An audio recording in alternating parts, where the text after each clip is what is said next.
Crema.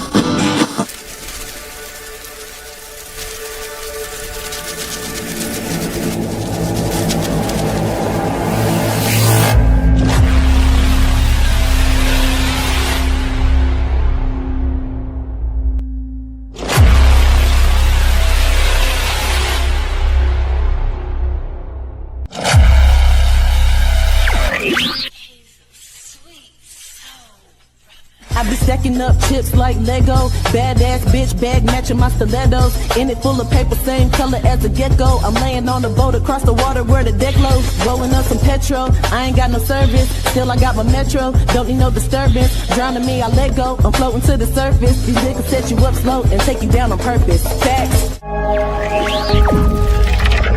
Showcase from Monday to Friday, I was on HHQ TV. You were tuned into the music shop with Mr. Music on 91.3 The Plug. Yeah, that's right. Hi, ladies.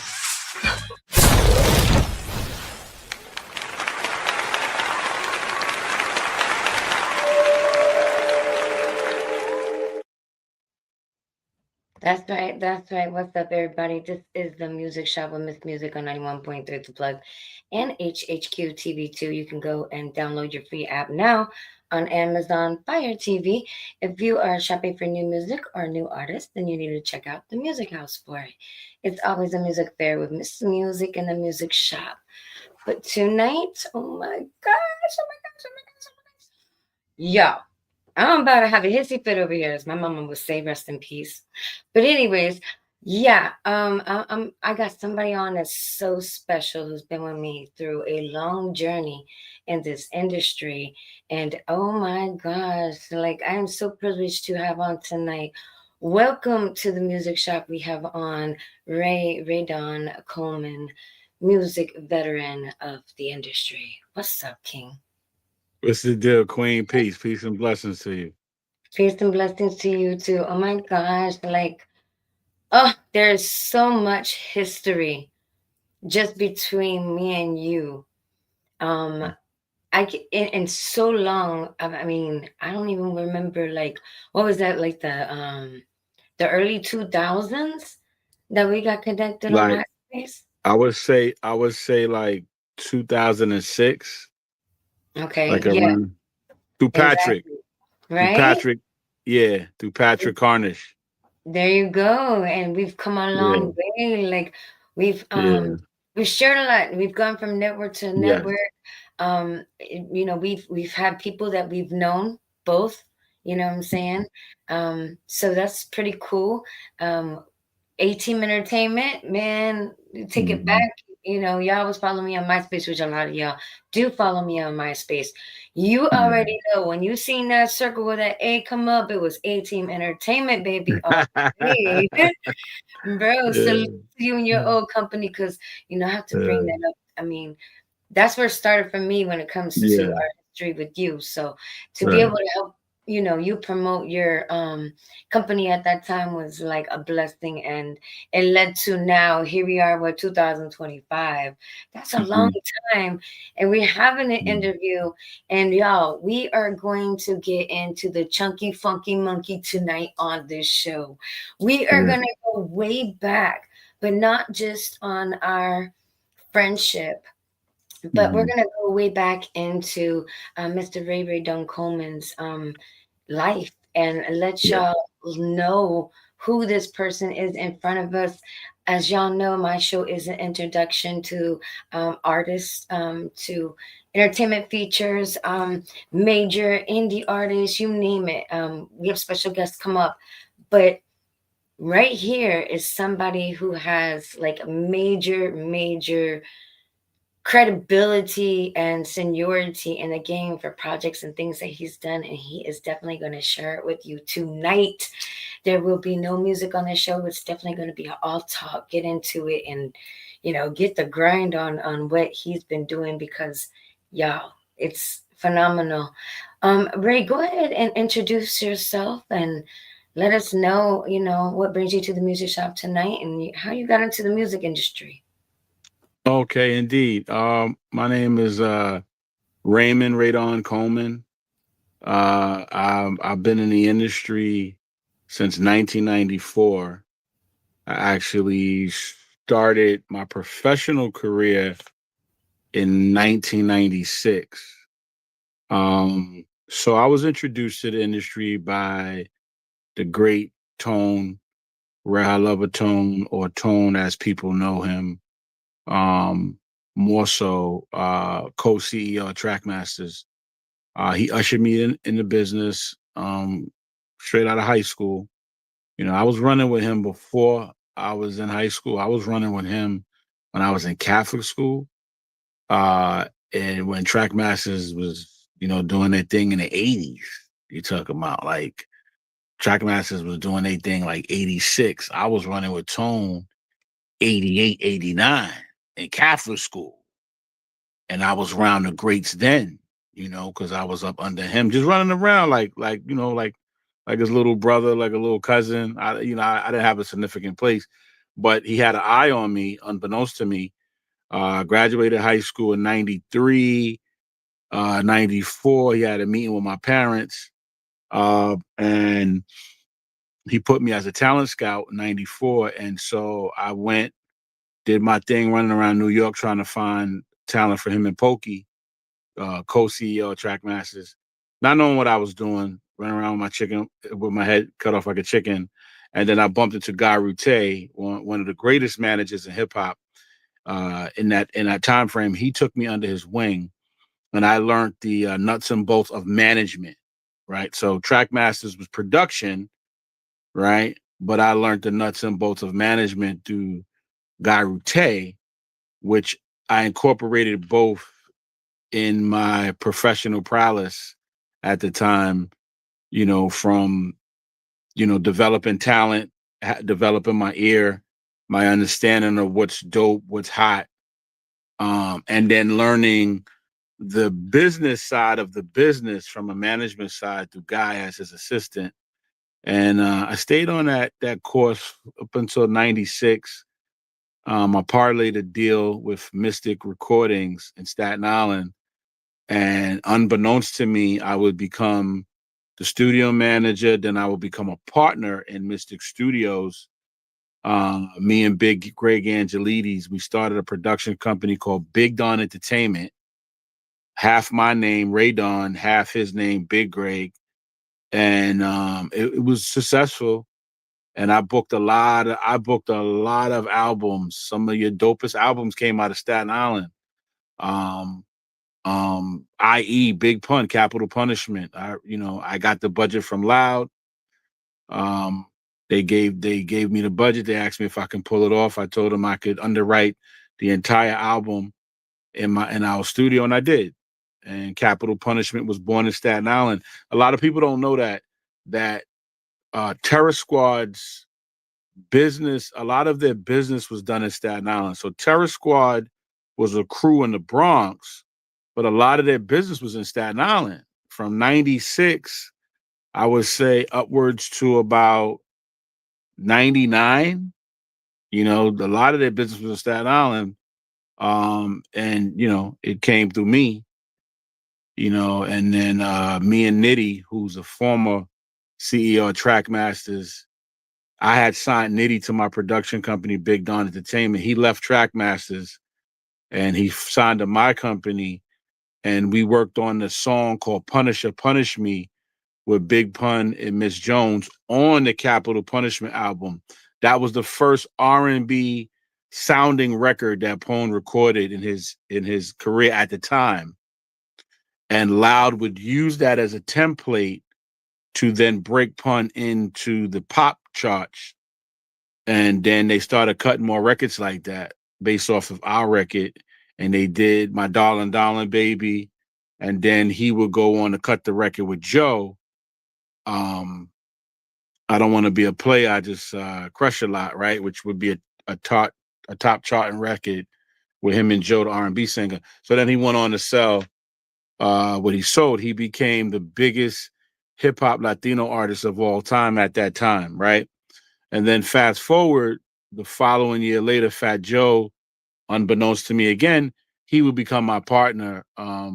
So our studio would get offered a label deal by Atlantic in '97 by Craig Kalman, and Joe was a free agent. And so Atlantic merged the deal between him being a free agent and him merging his joint partnership with us. So we went from being a recording studio to a full-blown label. And then I had some setbacks after that. I had some setbacks where I got taken out of the partnership. And I was a very young age. I was 21, 22, but I was climbing the production ladder of the game. I was climbing the executive ladder of the game at a very fast rate. And that setback put me back about 3.5 years of my time. And then within that setback, I created A-Team. A-Team didn't exist before that, so I created A-Team in that time frame. And A-Team was primarily promotion, but then it became primarily a management company. And we would go on to manage the careers of Coogee Rap. We consulted Capone, and then every now and then we did work with Capone and Noriega. We're talking about 99. So 99 at the time. And before that happened, I was working at Interscope, and I was in charge of breaking in Maya's career when she was 16 years old. I had to break her in on mixtape and, acclimate her into the market with mixtape DJs. And it was the hardest thing to do because she was so shy and timid. And then she would go on to become Maya. And I would leave Interscope, and then I would go on to create A-Team. And like I said, we would manage Coogee Rap. We would bring back Coogee Rap back into the market, and we negotiated a huge deal for G-Rap at Raucous. Huge deal, multi-million-dollar deal. We would consult Capone. We would every now and then consult CNN. And then that would kind of set the groundwork for my management company. And then, I would then go on to manage C Murder while he was serving life in prison. We went on to produce his album, and he sold a lot of records while he was serving time incarcerated. I was the manager over that project.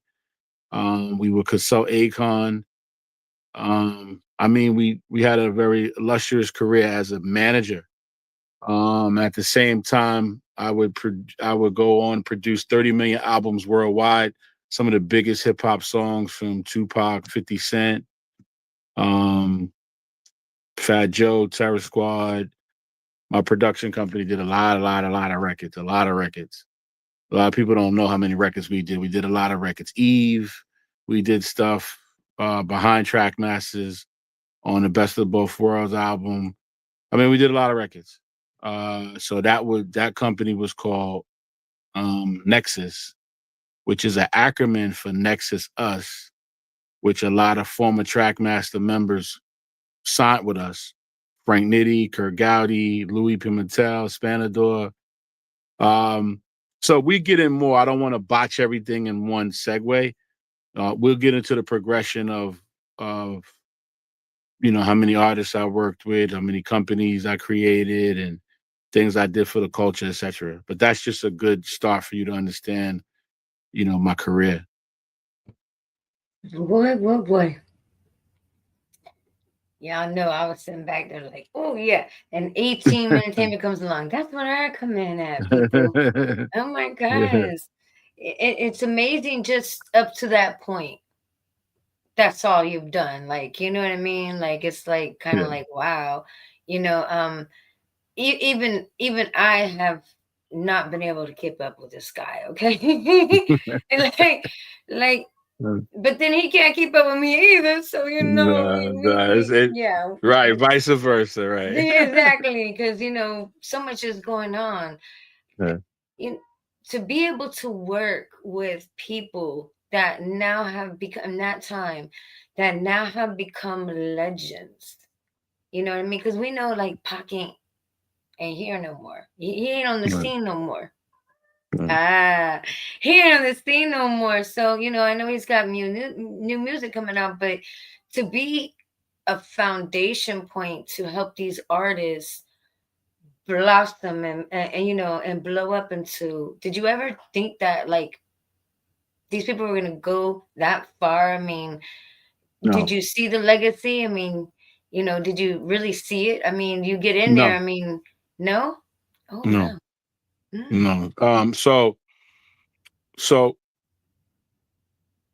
my mentors, like I said, Tone from Trackmasters, Frank Nitti from Trackmasters, Guy Rute, Steve Stout. So we were I was always trained and reared to be in the moment, right? Not to look past the moment. So when you're in a moment, you can't necessarily see that Big Pun is going to be one of the greatest Latino rappers of all time. You can't see that. You just know he's great, but you can't see, oh, a year and a half from now, he's going to have a multi-platinum album. You're just in the moment of, this is a phenomenal lyricist, right? And we're making phenomenal records. That's the moment. And that's the moment you stay in, because you have to give 110% of your kinetic energy to that. You can't come out of that and say, well, what is this going to do in the future? No, you're in the moment. You're making history, but you're present. So you don't know you're making history. I just know that I was dealing with great talent. I didn't know that a lot of the talent I was dealing with was going to shape the culture. Even with Fat Joe, like, Fat Joe started out as Pun's manager, as being in the studio every day for Pun, not knowing that he would become a free agent himself and he would become my business partner at the time. We didn't foresee that. And then he would become Fat Joe. He would become even greater because he was Fat Joe already, Sign of Relativity. But once he got with Atlantic, he became even a bigger artist, right? And when he signed Atlantic, that was through our studio. That was through the joint venture deal with our studio. And our studio was just a dope, nice studio on Staten Island. There was nothing spectacular about our studio, but I had the connections. I brought in all the albums, and, we ran the studio like a label already. And Craig Kalman was impressed by that. We were in the right place at the right time. And again, you don't know that somebody's going to be as great as they are. You just know this is a great lyricist. We got great production. The symmetry and chemistry is right. That's all you know. I looked up 20 years later and was like, wow, we did that? You know what I'm saying? Like, honestly, you just, it's just, it's hard to express, like, can you have the foresight to be with a great artist or be in a great moment? Do you have the foresight to know that it's going to make history? Anybody that tells you confidently yes, they're not being 100% real. You really, sometimes, most of the time, you really don't know you're making history. You really don't know. Well, me, I can see stars. So, and there's actually one in particular that I can actually name that I think everybody probably knows. But Young Dolph, for instance. Okay. Now, I can't say whether or not they're gonna continue the path that they should in order to become that star, but All right. I can see the potential. If they make the right steps, then they can become a star because they have that, like I see as star quality. So when Young Dolph was just coming out on the scene back in around that time, I would say, I told him, I was like, yo, you're gonna blow up one day. And I told somebody else too, which was Young Grath. And Young Grath will tell you, although Young Dolph can't, but Young Graf will tell you, because I used to tell Graf that I would tell him and Dolph, y'all gonna blow up, y'all gonna blow up, you know. But if you make the right steps in life, you know, I can see the potential, and I can see them becoming their, you know, full self. And I've seen where Dolph could be, which Dolph became. Right. And I seen where Graf, you know, what he could become. You know what I mean? So I'm not gonna try to say, okay, well, one's more, you know, popular than the other. They both are very talented artists, but I can see it, and I've always had this thing for being able to see who could really become a star. You know, who has that star quality. But like I said, I can't be the person that lives their life for them. So, you know, depending on what you do and the choices you make, you can definitely end up not going in that path, or getting off that path, or, you know, not being where you positioned or aligned to be, if you're doing things that are in alignment. So I, you know, I know that if me, I be promoting, and I've done it since MySpace. People will tell you I used to have my little playlist with, you know, what I thought should be on radio. And it's crazy because everybody I would put on the radio usually and eventually just got to the radio. And it's like, that's when I realized I got, you know, a talent for being able to see the full potential of these people in the music industry, and how big of stars that they can become, if they just were to make, you know, the right choices. So, you know, in a career, you got to watch everything. You got to watch paperwork, you got to watch your team, you got to watch, you know, what you're doing, your reputation, like, you know what I mean? So it was different back in our days than now. But then again, now you're still dealing with things that we had back in our days. Reputation's everything. You know, now it's a little different. People don't want the bad, you know, they didn't want the bad stuff, or what that we call bad press.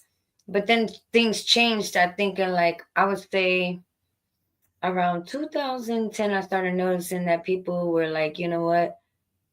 Bad press is better than no press. So then it kicked off, you know, okay, well, let's put the negative stuff out there. So the negative stuff started getting a lot of play. So, you know, it's crazy how things have changed. But you know, they got a point. Press is press, whether it's good press, whether it's bad press. Um, so, you know, it's definitely a journey. But I can see that. Like, I definitely can see people's potential if they just make the right moves. So I can understand you being, you know, different and not being able to see it then, but to see it now, all right. So like me, when I see people blow up, I'm just like, wow, you know, like I knew then, you know what I mean? And even though you didn't know then, to see them now, all blown up, how does it make you feel to know that you put that work into helping them become that great star that they've all become individually? That's a good question because my children, they're not in the industry, but they're musically inclined. So I have sons that sing, they rhyme, they rap, they do beats, right? And so when I'm listening to their records, you know, I can see, like, so when you talk about the being clairvoyant or having the gift of sight, because what I've done, I can see, okay, if you do it this way, the record could go like that, it could sound like that. And then I can see their talent level that they have what it takes. I can see that because of what I've been and created. So what it does, it makes me more responsible to the culture. It makes me um um help artists become more disciplined to how to go about creating the music, right? To harness their craft.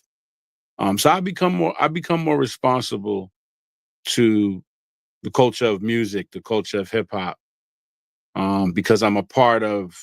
I'm an ambassador of it. I can say, I can truly say, I help the culture in North America of hip hop. I'm very responsible to how the sound sounds, how it's crafted, how it's approached, the discipline, right? And I take a lot of pride in that. At this tender age of 50 plus, I take a lot of pride in that.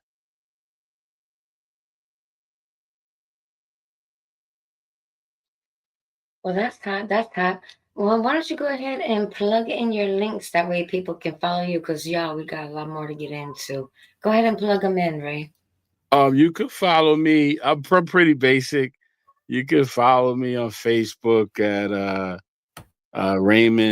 Raymond R. Coleman. You can follow me on Instagram, which is more of my industry related page. Raydon Power, Raydon Power, Power. That's on Instagram. You can follow me on LinkedIn under Raymond R. Coleman as well on LinkedIn. Yes, that's where I'm at right now, and I'm easy to reach. All right, so let's get back into it, people, because you know how we do it here at the Music Shop. I want to thank you for tuning in. Y'all make sure you download the free app now on Amazon Fire TV. Um, and also, you need to follow me on YouTube, where we're at right now. Like, share, subscribe, comment, do those fun things. And make sure you give my boy, Mr. Raydon Coleman, Mr. Raymond Raydon Coleman. There you go. That's a whole mouthful, people. But yeah, That's go ahead and look him up, like, share, comment, and subscribe. You know how we do it over here.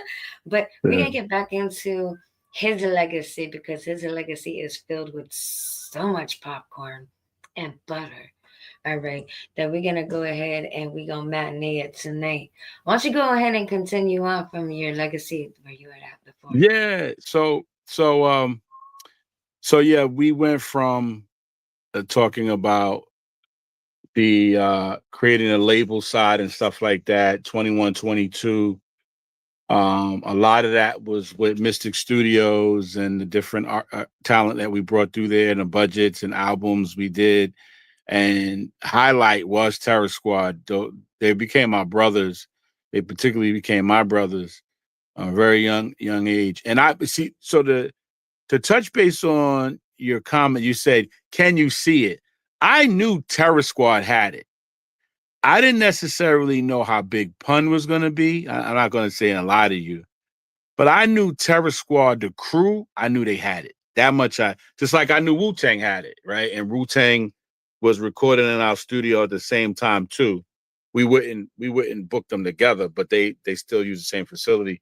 I knew Wu Tang had it. I knew Terror Squad had it. I knew it. Like I knew they were going to be one of the greats. That much I knew.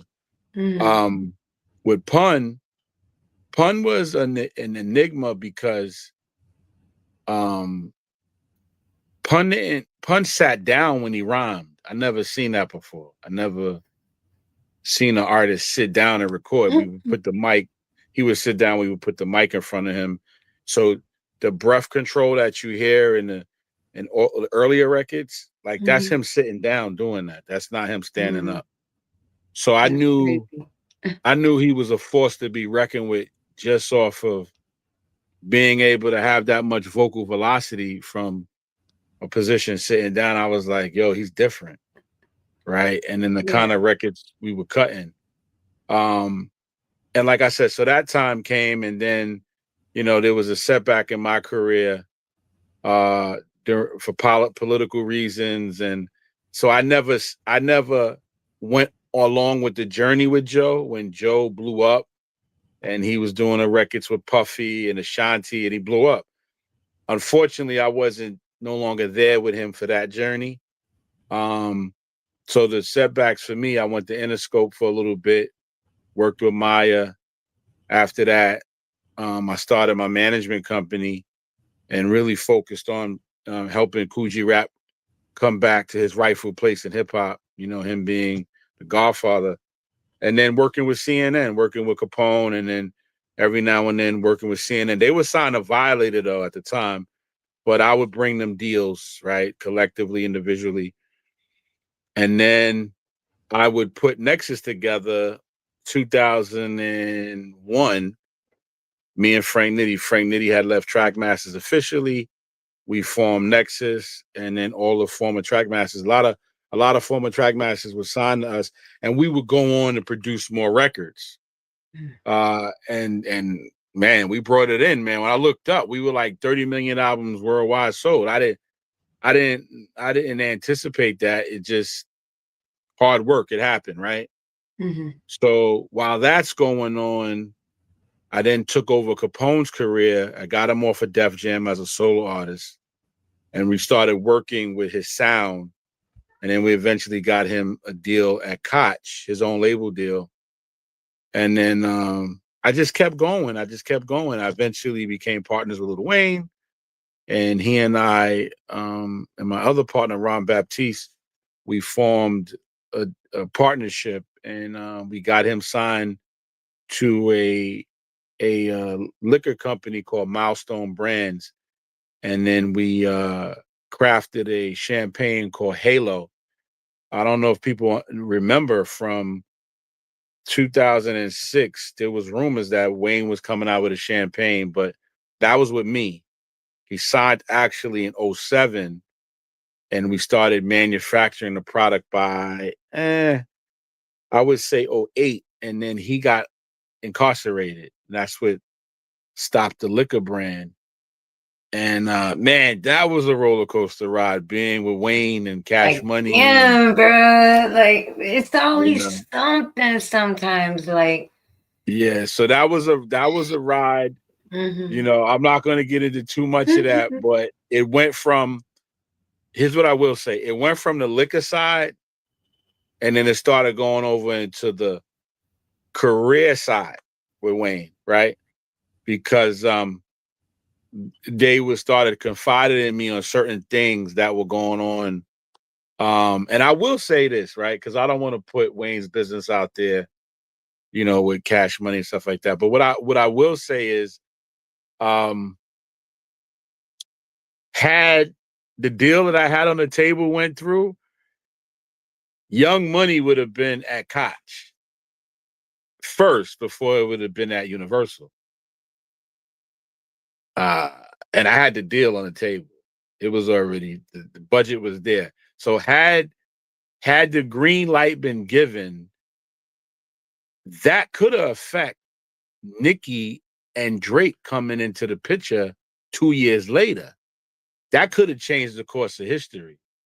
Had my deal at Koch went through for Young Money at Koch in '07, that would have changed.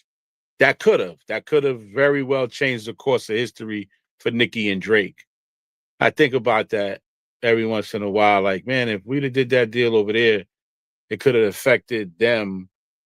Maybe they wouldn't have existed on the label. Who knows? But it would have affected the course of history to a degree had the other deal would have went through. But yeah, we was doing a lot with Wayne. And unfortunately, Wayne went away. And I was working with Akon closely, working with Khan in his career. Um, and I was working with Crime Mob. You remember the record "Nuck If You Buck"? Remember that record? Yeah. So that was supposed Mm-hmm. to be my record. I was in talks with Koch doing a label deal, A-Team Koch Mm-hmm. and Crime Mob. So I was in conversation with Little J, the super producer of Crime Mob.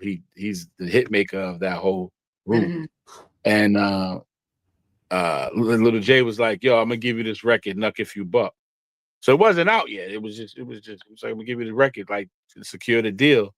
You know, he was trying to find a new home and stuff like that. And I played the record in my office, like, "Yo, this record is crazy." And we tried to do the deal. It didn't go through for political reasons. And they stayed on Warner Brothers. And man, that was one of the biggest records in the South. And I had it, right? I had it. But we couldn't clear it. We couldn't clear the release of Crime Mob, them going off of their production contract and leaving the label. We couldn't clear it. You know, the group wanted to do it, but we couldn't clear it. It was, that's the thing about a lot of these records, right? You got to deal with the bureaucracy of these records, right? And a lot of artists don't understand. Like, you hear a record on the radio, you don't know exactly what it took for that record to get on radio. You don't know the political dance that people had to do to get it out if it blew up or not.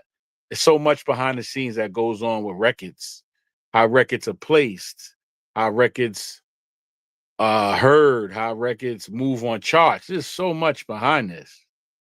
You know what I'm saying? It's so much behind this. Artists who are not experienced, they have no idea. Mhm. You know, getting in the doors is only a fraction of your successes to get in the door. You know, once you're in the door, you got to produce, you got to turn up, you got to keep coming with the joints. You got to keep coming with radio records. You got to keep charting. It's a lot behind this. It's, you know, How I told my sons, listen, y'all can't, neither one of y'all could just be doing music. Y'all got to have careers, man. Y'all can't do what I did. You know, I raised them. All they know is their dad being a music guy, right? I said, can't everybody do this? You know what I mean? Can't everybody make a living off of this?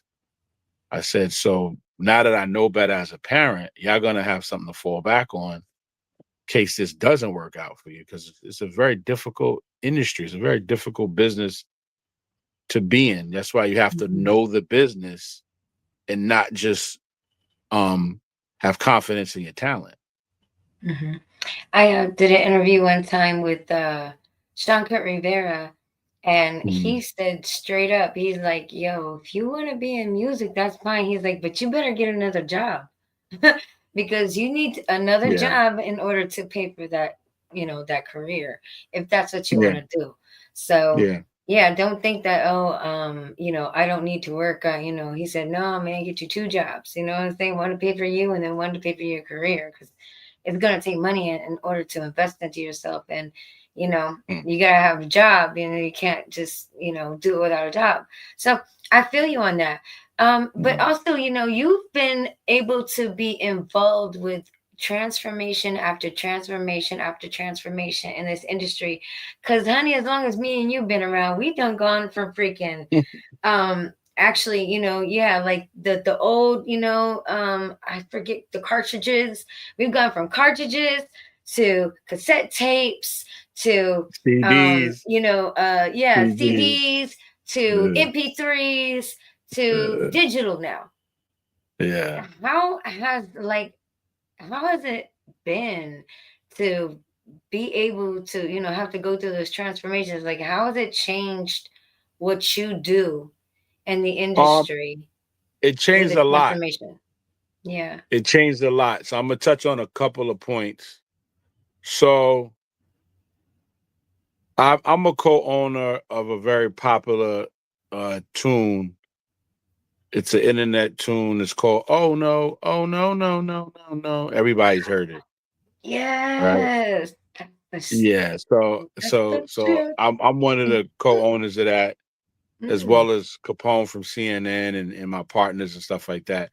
So in that ordeal of having a large stake of how the publishing is derived, we had to learn the digital world is different from the phonograph. Of course, phonograph is not digital. That's a given. We know that. But we're talking about on how you collect, understanding the business aspect, from the digital side, streaming side, to the phonograph CD side is a difference. So what artists are not understanding is, if you did your contract 15, 20 years ago, the language is different.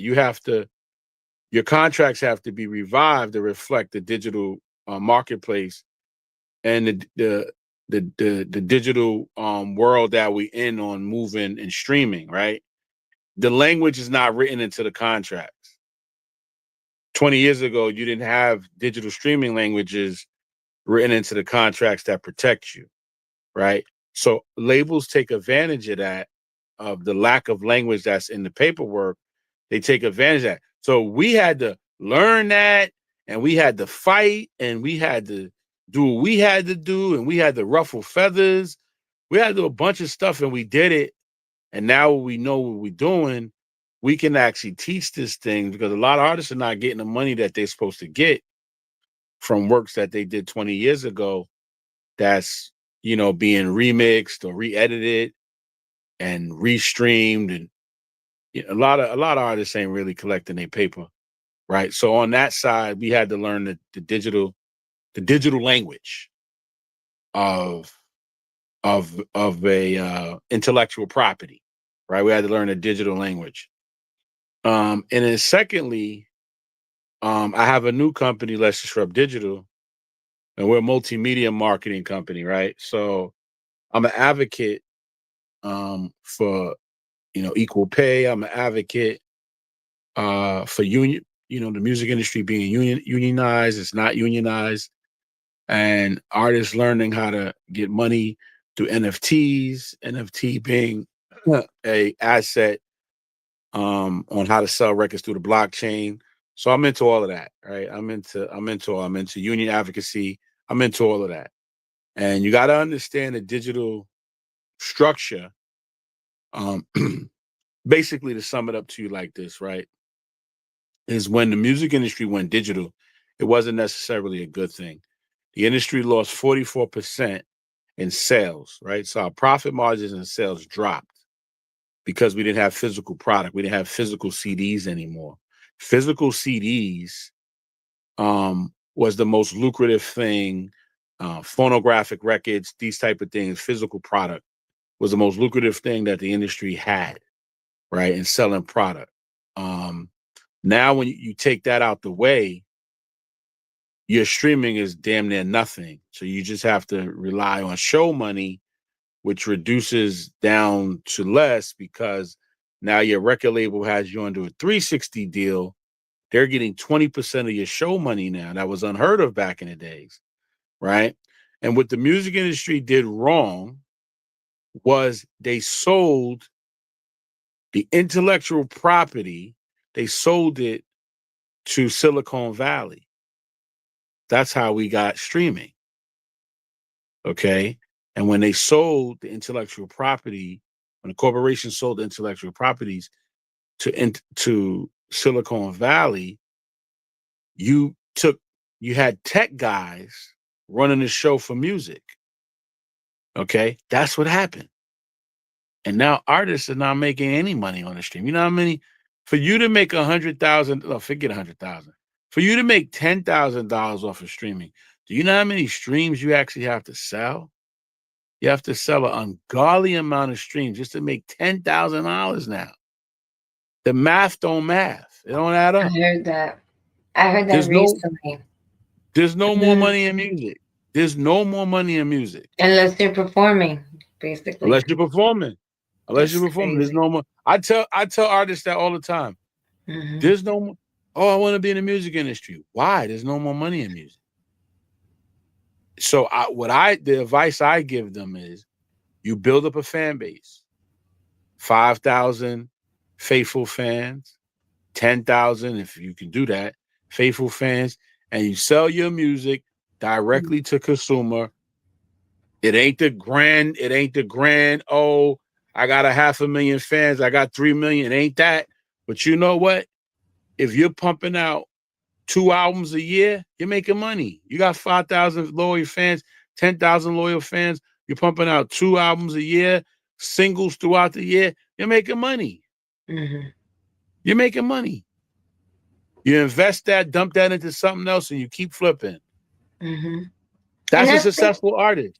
it's true too what you say, because if you think about it, that's why Beyonce is still out there shaking her ass, doing her thing, and then you got Taylor Swift, and you know what I mean, like Chris Right. Brown. They performing, like, people that are out there actually And they don't making get all money their money. They don't get are all their money. performing. Look at Angie Stone No, before she passed away. She was out there doing what? Performing. You know what I mean? performing. That's the only way You that she know, was going to make her money. So, like you and said, with the paperwork. 360 structure, not to cut Hmm. you off, but what you got to understand is with the 360 deal structure built into a lot of your contracts, the record label is getting 20% of your performance fees now. Mm. So the record label is cutting themselves into being your booking agent of your shows. Mm. The record label, that's unheard of. Crazy. Yeah. Y'all can rewind me on my show. I have talked about it, and I don't care what they say, but I have said it on my show before in the past of our 102 episodes that the 360 deals, and I've said it on my social media, they're just, they're not all cracked up to be what y'all think they are. So So, definitely stay clear so of those. let's build on that for a second.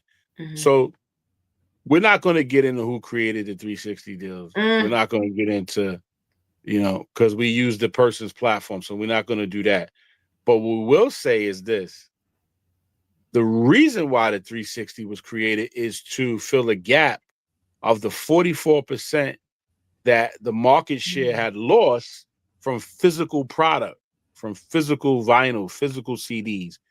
mm. Record labels had to make that gap, that margin up, right? Oh wow.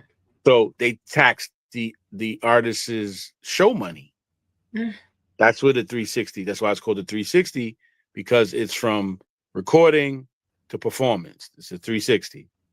mm-hmm. It's brilliant from the executive standpoint, right? On how to no, it's Yeah, brilliant, right? I mean, if I yeah, created it, I'm gonna say I'm a damn genius, right? But it's at it's at the yeah, expense of the artist.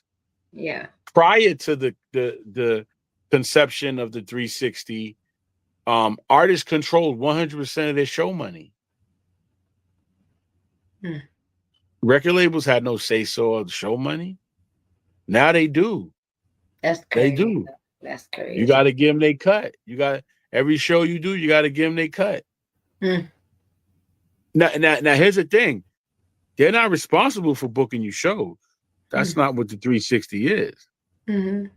No. It's no. They're not responsible. That's not their job. But what it is, it says is, yo, we advanced you, $1 million, $500,000, and part of our recruitment structure is that we take from your shows as well. Mm-hmm. Traditionally, we would recruit from just the album sales, right? Traditionally. Well, Mm-hmm. 360 says we recruit from the album and show money, Mm-hmm. which is cuckoo. That's them upfront loans and stuff they be giving you. Yeah. I remember So when not only like huh? Flo, like Glorilla, um, she didn't have her stuff right, and her song blew up, and the guy that made the beat pretty much got all the money. So you know, you gotta be careful on what y'all, what deals y'all doing out So there, a what lot of things that you're not too, doing. comes from artists not knowing the business, Hmm. right? So, I tell artists, I learned this stuff from publishers, because I've been through a lot with my own publishing where I thought I knew certain things and then I wasn't collecting on certain things. And then I had to relearn things and re-educate myself and then get with the right people. So I had to put the work in, you know, from a publishing standpoint to collect for my own and collect for my team as well, right? So Hmm. what artists are not doing is they're not taking the time to learn the business side. So Hmm. when they're cutting records, the first rule of thumb is you have what is called a song sheet, a song split sheet. As soon as you cut a record, have a split sheet in the room that's going to identify who's on first, who's on second, who's on third on the record. How many writers are credited on the record? If you're getting 50%, if I'm getting 50%, you might be getting 70, I might be getting 30. That's established right after we cut the record with our split sheets. We established that right then and there, right? Now it's no headache in the future if this record catches legs and it catches traction and starts monetizing. Hmm. We know who did what. So the first rule of thing, a lot of artists, first rule of thumb is to do that. A lot of artists are not doing that. That's number one. Number two, a lot of artists don't know the science and the rules of copywriting, right? So you could fight me all day on publishing, right? Whatever, that's here and there. If I own the copyright of the record, you can't do nothing on publishing. He who controls the copyright controls the ownership of the record, Hmm. not he who controls the masters. Mm-hmm. Masters have a lifespan. They have a certain lifespan to them, and then the rights get reverted back to the talent. So even a record label has to relinquish the rights back to talent after 10 years, 16 years, if they own the masters. You own a copyright, that's indefinite, even if after you go to the grave, you put it in your will for your children to get the copyright. You never lose the copyright control, never. And a lot of artists don't understand the science of copywriting.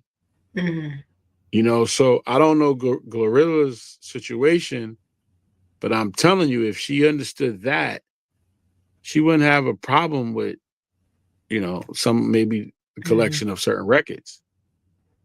Well, I think, you know, a lot of artists get into the industry and, you know, they got the music, they got the flow, but, you know, they think, and I'm gonna say it because, you know, I kind of understand, like, some of us just want to be the artist. Like, we don't have to worry about all that shit. We want to have somebody, you know, if we got to hire somebody to do it, you know, and get it done. Like, Right. you know what I mean? It's hard enough just being an artist. Right. It's hard enough just writing songs. Like, you know, Right. it's like, ugh. So, you know, Right. and some people that are like Well, that are not no, going to do it. listen, you're right, because a lot of people don't know. Some people do know, but a lot of people don't know is that I'm an artist. I'm a writer. I'm a producer. You know, I'm all of that, right?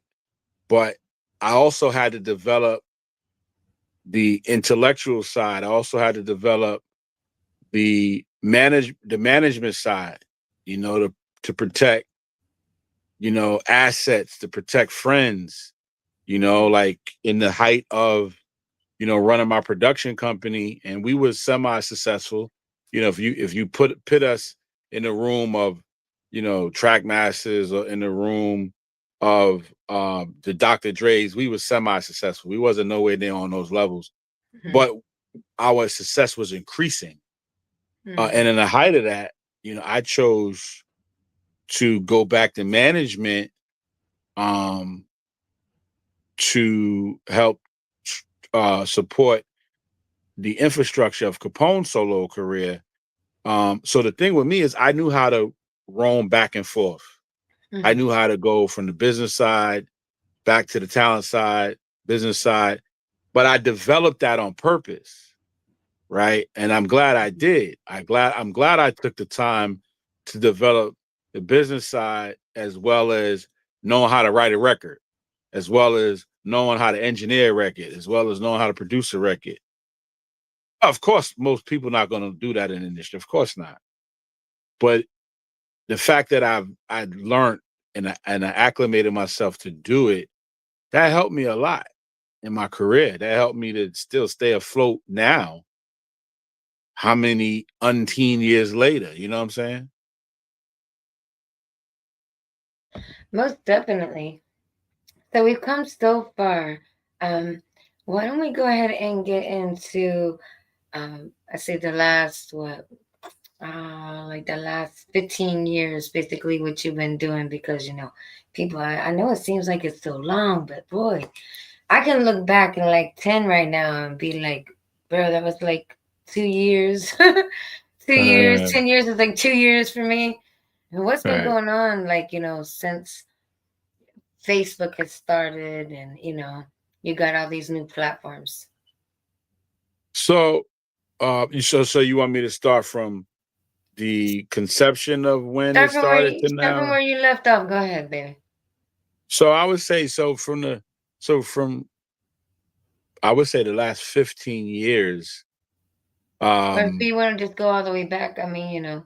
I would say Because I don't know what year you was up to, partner. I was up to going outside of You was Wayne. at what, Pun and all that, and Yeah, no. at I was Capone. actually going outside of Wayne, right? Outside Wayne. Okay, Akon and yeah. all that. And Got it. I was gonna go now into when I created my booking agency, Yeah, when I let's do started that. so we talking about 2007, Okay. while I was doing what I was doing with Wayne with the champagne, we're Mm-hmm. talking about me creating a booking agency. Mm-hmm. '07. My first client was Nori. That's Mm. how crazy that was. My first client was Nori. And so I would build up client by client, and he trusted me. And I appreciate that because then that would then go Mm-hmm. into me managing CNN as a group. Mm. That so by '08, I started managing CNN. And because now at that time I'm going booking agent, road manager, personal manager, it put me in a great position to learn how to put together shows, how to coordinate shows, how to deal with the promoters on coordinating the shows because I'm hands-on at the time and I'm not relying on an agent so much so. And I went on to help put together CNN's first world tour, 17 different countries globally. It was called Capone Noriega's World Domination Tour. Very successful tour. I think we did that by '09.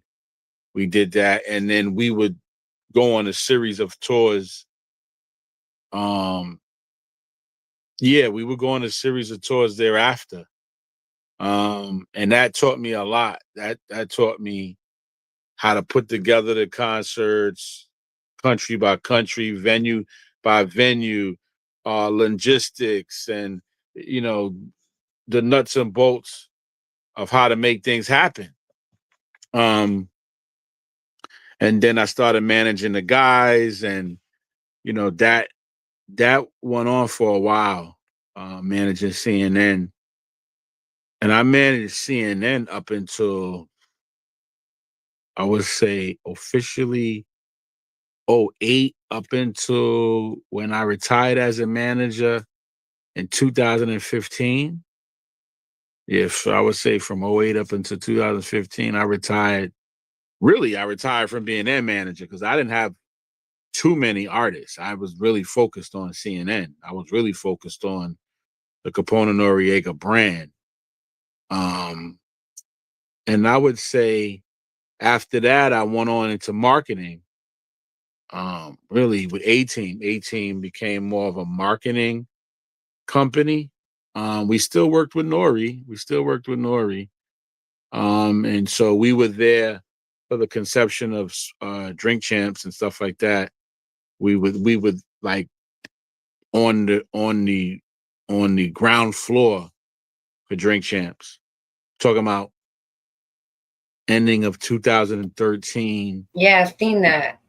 beginning The of drink champ stuff. So I 2014. was Yeah, like, yo, that's so we were cool. we would we would we were in the room when the conversations were happening, and as far as the strategy on why it was being created, and you Mm. know, like I said, I retired in 2015 from management, and really my everything was them. I didn't have too many other clients at the time. And then we just moonlighted into becoming a marketing company. Fast forward 2000 2021, we started working heavily with Smoke Champs, under Drink Champs. Heavily started working heavily with them on marketing. And then I launched Let's Disrupt Digital that year of July. Man, and Let's Disrupt Digital just took me on a whole nother world under Let's Disrupt Digital. I started doing stuff, uh, NFTs, blockchain, in emergences with brands. I started doing art gallery expos with artists, and man, I just was experimenting. I was doing just a lot in the art world, a lot with NFT world. And I started doing concerts. I started producing concerts in Times Square. I started working with the United Nations, and Let's Disrupt Digital took me into different foreign countries, and man, I've been on an amazing ride with Let's Disrupt Digital. I did my first motion picture in 2024. Um, I mean, where do I begin with Let's Disrupt Digital?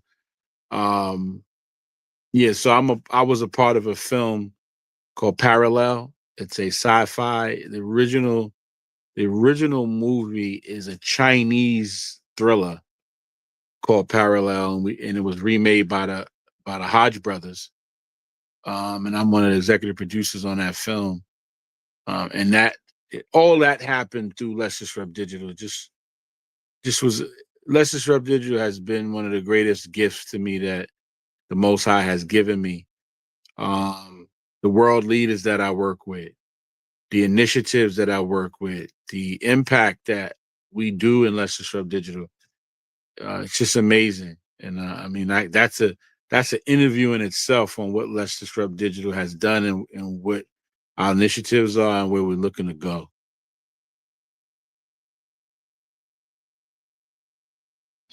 You know, it's cool to be able to like sit back and listen to people who've actually been in the hub of things, you know, to tell us about stories from what happened back then and the transformations that y'all have gone through, whether it's from performing to business to technology. So I think that's pretty cool. I mean, you've had a chance to do something a lot of people in the industry haven't been able to do, you know. Us elders, OGs, you know what I mean, have come a long way.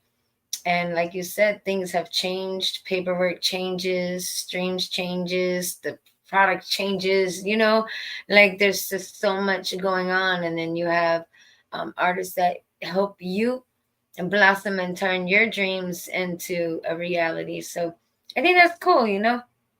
That's how the industry kind of works out hand in hand, like you said earlier.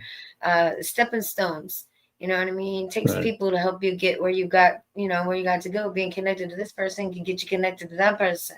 So right. it's amazing at the things that you've been able to do. Now you got this new empire, right? hmm Tell us about what you got going on now. So, um, we did the Olympics. I mean, we did Mhm. so many events. So I just want to touch on in 24. You know, we took a lot of time to plan our relationship with the Olympics. It's not official; it's an unofficial relationship, but it's a real one. And we did 3 events at the Olympics, and that took a lot out of us with coordinating and very exciting. Um, our official event there in Paris was a red carpet, red gala event, which I co-produced a cultural, a cultural, I would say a culturally driven fashion show that highlighted fashion from different parts of the world, with different influences from religion to political, within the fashion show. My business partner, Sister Jenna, she is a world leader. She's a world spiritual leader. She has over 21 million followers. Phenomenal woman. She's one of the leading meditation specialists in the world. So we've actually produced it together. And that was a highlight, one of the highlights of 24 for us.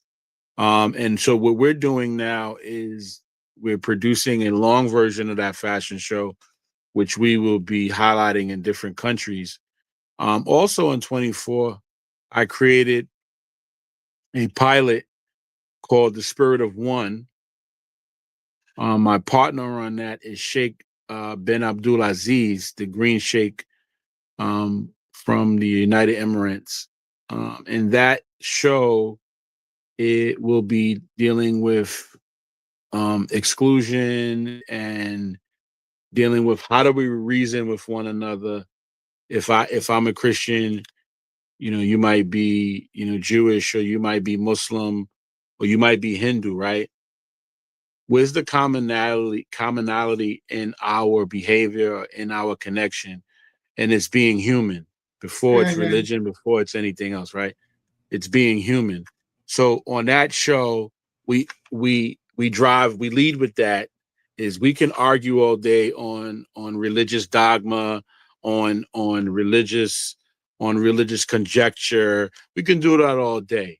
That's not what we do on the show. How we do is we straight line into you human, I'm human.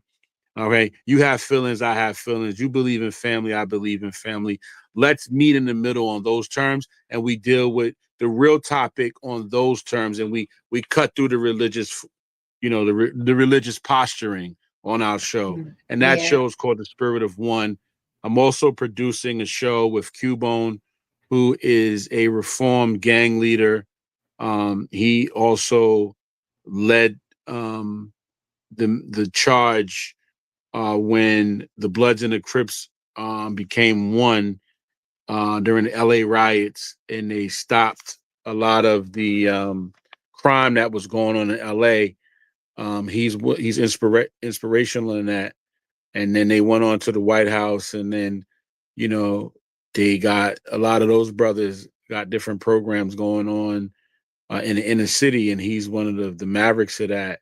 And then he also spoke at the Million Man March. When I went to the Million Man March, he spoke on a podium with Farrakhan, to over 1 million black men.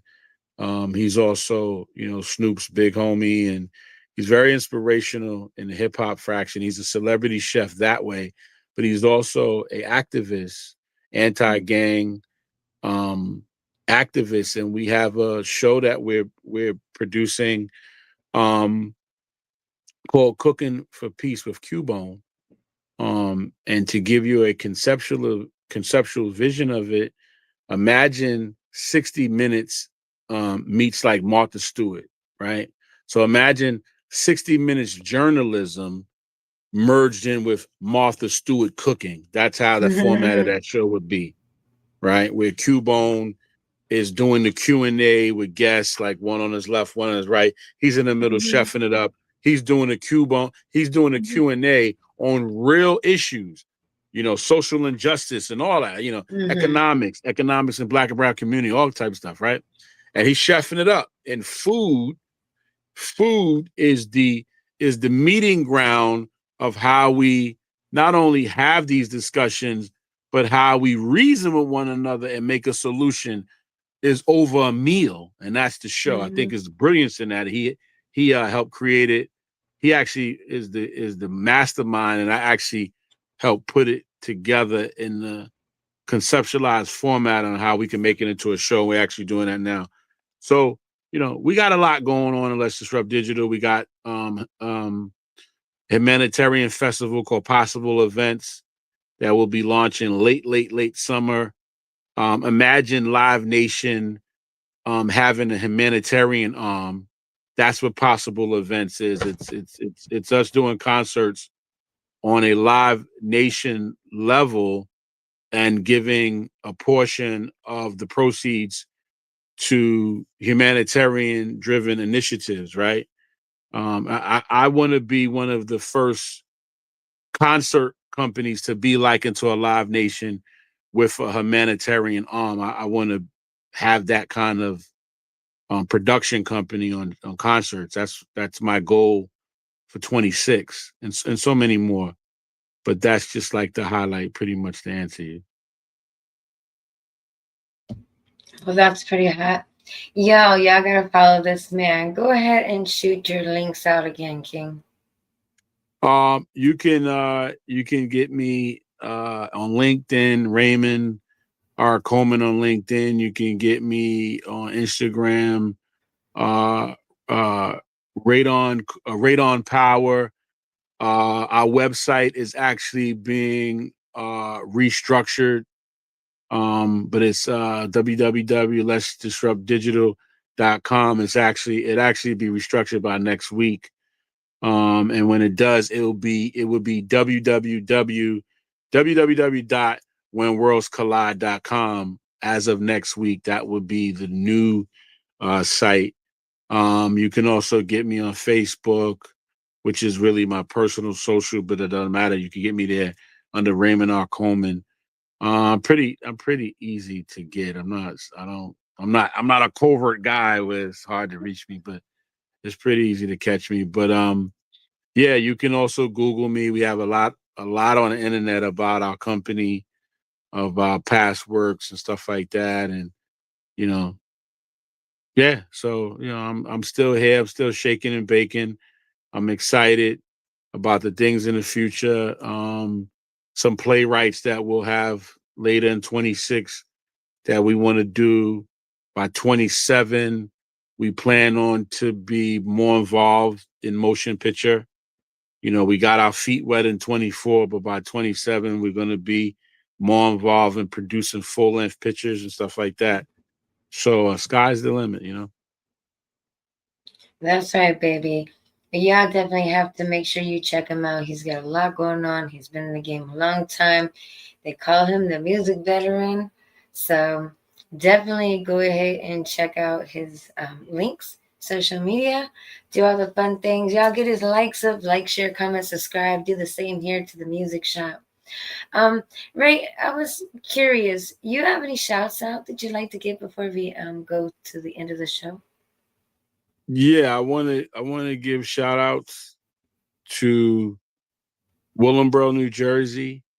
I want to give shout outs to New Brighton, aka Not Born, where I'm from, Staten Island, aka Shaolin.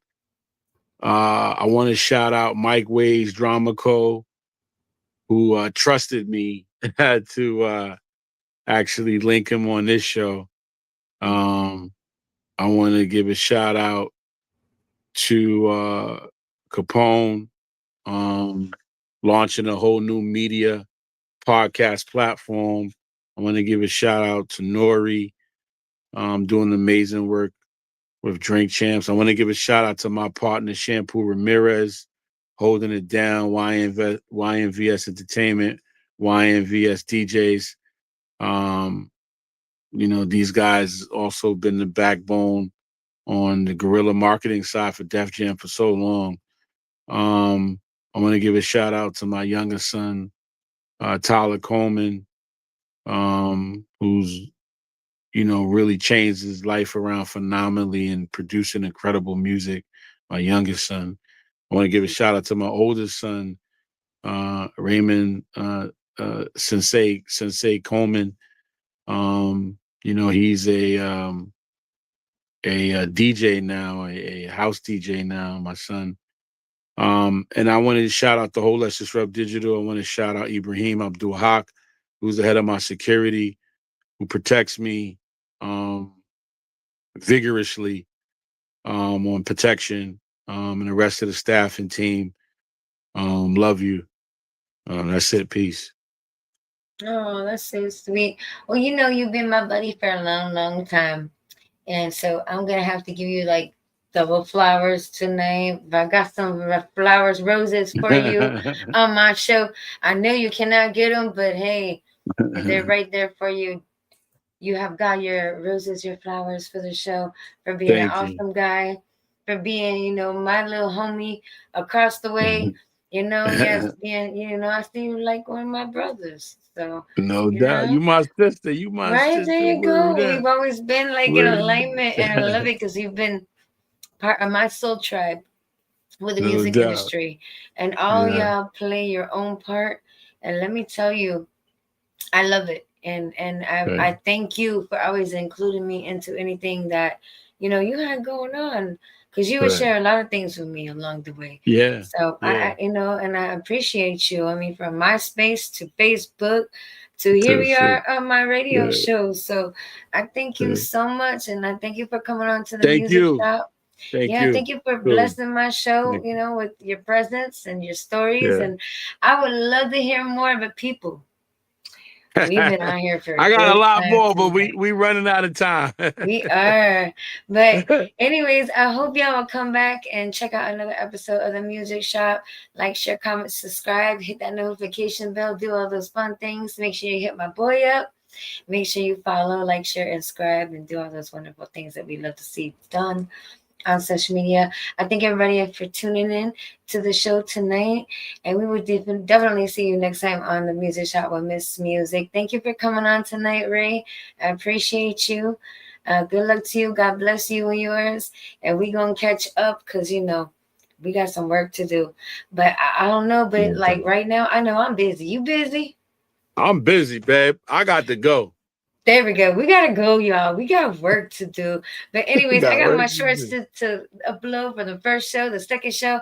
So y'all stick That's around it. because we gonna have some shorts coming up. If you missed the show, you want to share. If you want to send a cash app donation to the show to help me do what I do and help me around here, I would appreciate that. You can send it to Cash App at 813 Famous. But tonight, y'all, this show is a wrap. So I'll see y'all next time on the Music Shop with Miss Music on 91.3 The Plug and HHQ TV 2. But yo, we're out. Later. Peace. Peace. Come on, little stream dude. There we go. Oh, no.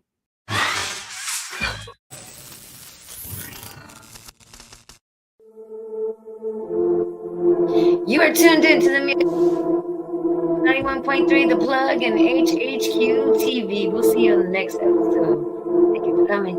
Yeah, have a great night. God bless.